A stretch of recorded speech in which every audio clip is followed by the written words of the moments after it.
नमस्कार. आज आपण आंबा या फळाबद्दल बघणार आहोत. आंबा या फळाला फळांचा राजा असं म्हटलं जातं. आंब्याच्या एकूण 1500 प्रजाती भारतामध्ये आढळतात.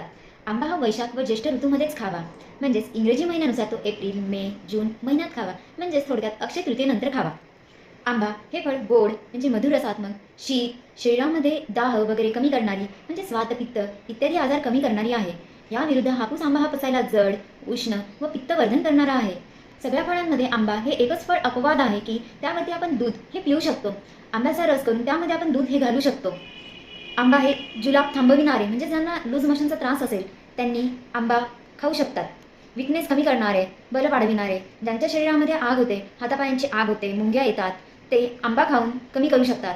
आणि आंबा हे असे फळ आहे की ते किती खाल्ले तरी या आंब्याने भूक मंदावत नाही, म्हणजेच कॉन्स्टिप्युशन वगैरे अजीर्ण निर्माण करत नाही. ते हृदयासाठी हितकर आहे.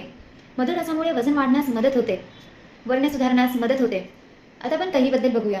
कैरी ही अशी आहे ती अम्ल आणि उष्ण रसात्मक आहे.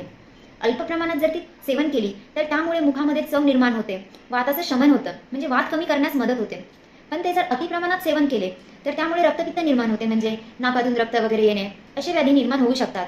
कैरी ही पाण्यात शिजवून त्यामध्ये साखर टाकून पने केले तर ती तहान दूर करण्यास मदत होते. ज्यांच्या शरीरात आग होते त्यांची शरीरातली आग कमी करण्यास मदत होते. धन्यवाद.